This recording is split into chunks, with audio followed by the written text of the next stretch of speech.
de las clases gobernadas o subalternas, al mismo tiempo a través una de la otra, pero siempre el eje narrativo son las historias de las élites gobernantes que tuvieron la oportunidad de dejar algo para la posteridad. El Museo Nacional de Antropología, que está en la Ciudad de México, en el bosque de Chapultepec, es un ejemplo estupendo de ello. Es un museo maravilloso, los restos arqueológicos que están ahí expuestos y toda la museografía es monumental, como el propio museo lo es. Sin embargo, quien ha tenido la oportunidad de visitarlo podrá darse cuenta que se trata de la cultura material de gobernantes, guerreros, de la nobleza, de sacerdotes, todos ellos pertenecientes a las civilizaciones mesoamericanas. Y bueno, la arqueología ofrece ejemplos similares en otras partes del mundo y en general lo que tenemos es la reconstrucción de la historia antigua con faraones, dinastías, templos, casonas de gobernantes, palacios, cascos de haciendas, castillos, estatuas de hombres ilustres, quizás también caballeros dignatarios y en general gente que de algún modo poseía algún tipo de riqueza material. Y estas cosas, bueno, tendrán todo el valor histórico y arqueológico que se quiera, eso es innegable, pero a fin de cuentas, la vida de las élites es la que está siendo documentada necesariamente. Porque, pues, entre sus innumerables capacidades está la de comprar un sitio en la memoria colectiva y también en el espacio físico. Por ello, resulta interesante una noticia reciente que yo quiero compartir con ustedes en esta tercera instantánea, y se refiere a un descubrimiento que de confirmarse es estupendo, un descubrimiento arqueológico. Se trata ni más ni menos que el desenterramiento de 1 millón de osamentas, juntitas, todas ellas en Egipto. Y bueno, yo les quiero leer la noticia, es una noticia breve. Dice que un grupo de arqueólogos de la Universidad de Brigham Young en Estados Unidos ha hallado más de 1 millón de momias tras realizar algunas excavaciones durante cerca de 30 años en el cementerio egipcio conocido como Camino del Búfalo de Agua, según lo ha informado el portal científico Life Science.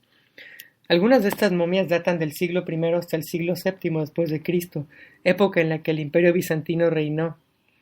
De acuerdo con los investigadores, este cementerio no era un lugar de entierro de reyes egipcios, ya que la mayoría de los cuerpos no fueron embalsamados, ni sus órganos guardados en vasos canópticos, es decir, en recipientes donde se depositaban los restos humanos e incluso las vísceras, el corazón, el hígado, etc., también embalsamados. Además, estos cuerpos no portaban enseres y, por supuesto, no estaban colocadas en un ataúd, están sencillamente en la tierra. Este descubrimiento es bastante interesante desde mi punto de vista. Los cuerpos estaban muy acomodados, estaban clasificados, por ejemplo, es lo que han dicho recientemente los arqueólogos, están clasificados por el color del cabello que queda, por el estado de los dientes, si había caries o no. O sea, había una clasificación en estos entierros que no eran entierros, que eran entierros, como decía anteriormente, carentes de toda indicación de que se tratara de alguna nobleza. De confirmarse esta noticia, la arqueología tendría una masiva y grandiosa oportunidad para reconstruir una historia antigua y de hacer a la arqueología misma una ciencia dedicada a la vida de los hombres ordinarios, y en este caso de Egipto. Pero bueno, nuestro optimismo arqueológico no duraría demasiado, creo yo, si se confirmara que este enterramiento masivo se debió a un asesinato en masa o de plano a un genocidio. Y de ser así, pues se confirmaría que las clases subalternas, desde tiempos ancestrales, solo tienen para legar a la posteridad su propio cuerpo y nada más.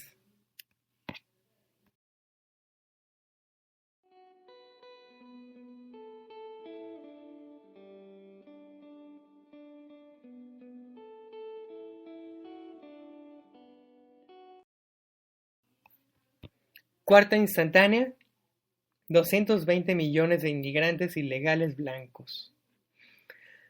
Un consejo de líderes nativos americanos ha ofrecido amnistía parcial a aproximadamente, ni más ni menos, 220 millones de inmigrantes ilegales blancos de origen europeo que viven en los Estados Unidos.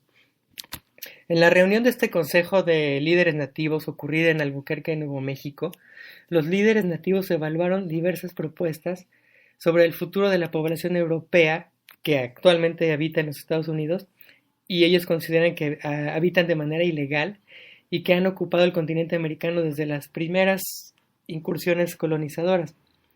Los líderes nativos decidieron ofrecer el cambio a la ciudadanía a estos europeos, siempre y cuando no tengan antecedentes penales. Dijeron los líderes nativos en esta reunión: estamos preparados para ofrecer a los blancos la opción de permanecer en este continente de manera legal y hacer una solicitud de ciudadanía. A cambio, deben pagar impuestos y regresar las tierras robadas a nuestros ancestros, afirmó uno de los participantes. Hay que recordar que la colonización europea sostenida comenzó en los siglos XVI y XVII, cuando arribaron al continente personas de Francia, España, Inglaterra y ocuparon tierras que hasta entonces eran propiedad de los pueblos nativos originarios del continente americano. En los últimos 400 años, los inmigrantes de esos países europeos y de otros han transformado de manera radical la demografía de todo el continente. A pesar de su superioridad numérica, muchos académicos cuestionan la legalidad de la inmigración europea, de hecho, en la medida en que se basó en ocupación ilegal de tierras, en la guerra, en el despojo y en el genocidio. Los grupos nativos progresistas recibieron de buen grado estas decisiones de los líderes nativos porque normalizarían las relaciones con la comunidad blanca de origen europeo en los Estados Unidos. Sin embargo, claro, hay grupos nativos más conservadores, menos progresistas, que mostraron su desacuerdo y afirmaron que la amnistía solo sería una recompensa para quien de hecho quebrantó la ley y de qué manera. Y estos nativos conservadores dicen lo siguiente: ¿por qué no simplemente deportar a estos 220 millones de habitantes de origen europeo y los enviamos de regreso sencillamente a Europa?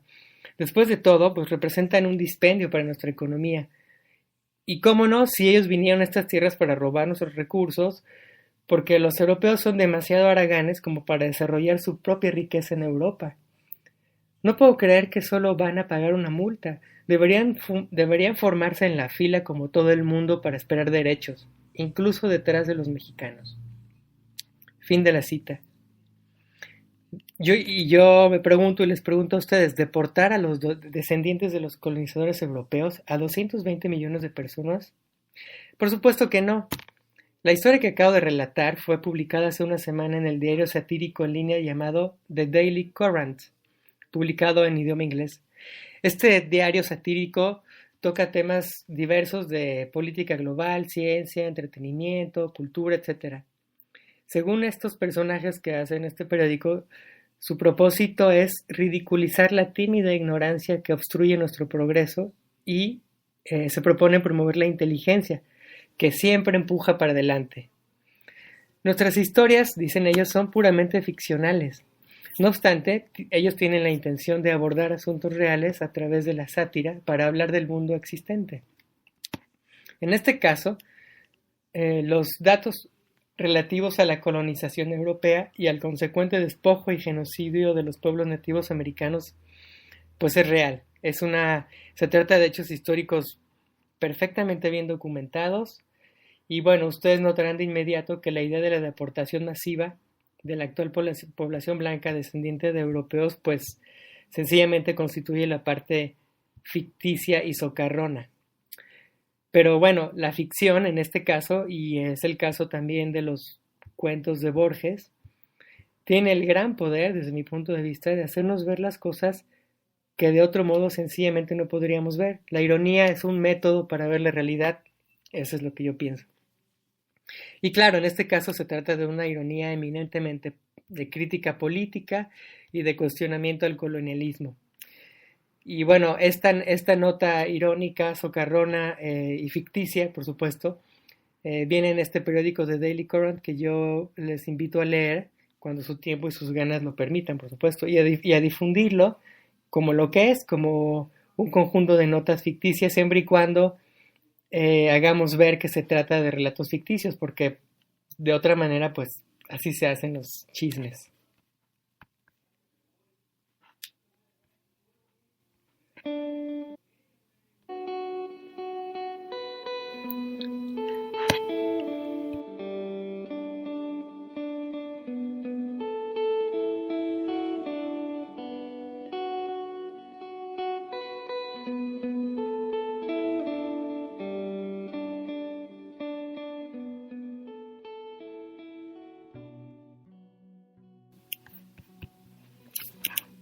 Esa fue la cuarta y última instantánea del programa del día de hoy, relativa a la ficción, a la ironía, y que nos conecta, por supuesto, con los cuentos de Borges, que también hablan de la ficción. Es una lectura que yo les recomiendo, y como yo les comentaba, si ustedes dominan los cuentos de Borges, dominarán el mundo. Hace un tiempo, cuando yo tenía una cuenta de Twitter en español, ahora la tengo pero en inglés, seguía una cuenta de doctorantes en Estados Unidos y se compartían consejos de qué hacer para escribir la tesis doctoral, cómo concentrarse, qué rutinas de ejercicios hacer para poder de alguna manera tener revitalizada la conciencia y energetizada, etc. Y bueno, yo mi propia experiencia la pude compartir y por supuesto que no me hicieron ningún caso. Yo les dije a estos compañeros doctorantes, si ustedes quieren terminar su tesis bien y a gusto y con ganas, yo les recomiendo que lean a Borges, lo relean, le den vuelo a la imaginación que la lectura misma permite, y después, cuando se aplaquen sus ansias, se pongan a escribir, porque finalmente Borges, y sobre todo sus cuentos relativos a la ciencia, son una gran fuente de inspiración para los tesistas de todos los grados. Estos eran doctorantes, pero esto aplica para cualquier tesista de cualquier grado académico, desde la licenciatura. Borges nos hace imaginar mundos paralelos, nos hace, con esa ficción que nos ofrecen sus cuentos relativos a la ciencia específicamente, nos hace poder plantear preguntas fundamentales que podemos traducir en un lenguaje cotidiano relativo a la ciencia, considerando por supuesto que las tesis de maestría, doctorado y licenciatura de alguna manera están siendo tesis de una disciplina científica. Entonces yo les proponía a estos colegas que tuvieran a la mano a Borges, que lo leyeran, que tuvieran sus epifanías, porque lo que Borges plantea finalmente es un conjunto de epifanías que tienen la forma de estas instantáneas que yo he compartido con ustedes, que son cortas y que pretenden poner el dedo en diferentes llagas. Y bueno, estas instantáneas también, en estas instantáneas corre un hilo que las une, que es la ficción, la ciencia y la historia, y por supuesto los efectos de la violencia, que es un tema que no podemos dejar de tratar de alguna manera. Yo lo intenté tratar a través de la instantánea del contrato de arrendamiento, como parte de los efectos y no únicamente como parte del hecho violento por sí mismo. Todas estas instantáneas también recurren a la ficción, en el sentido de que recurriendo y reconstruyendo mundos imaginarios, y esto aplica por supuesto también para la arqueología, que aunque es una ciencia que se dedica como tal a basar sus razonamientos en datos, también tiene que recurrir al poder de la imaginación, como lo hizo Borges y como lo hacen los del periódico ficticio Daily Current. Tienen que recurrir a la imaginación para poder reconstruir esos mundos antiguos que ya no nos pertenecen y de los cuales apenas contamos con algunos vestigios. Entonces yo les invito a leer ficción, les invito a leer ficción corta específicamente, que es muy poderosa a diferencia de la ficción novelada, que nos toma mucho tiempo, y pues echemos mano de esta ficción para poder hablar de la realidad, aunque suene paradójico. Finalmente yo les había propuesto y les había ofrecido un cuento. El cuento pues se los tenemos que deber para la próxima ocasión, para la próxima emisión, porque vale la pena dedicarle mucho más tiempo que solamente una instantánea. Ya lo comentaremos. Por lo pronto, Esto fue todo por el día de hoy. Yo los dejo nuevamente con un pequeño fragmento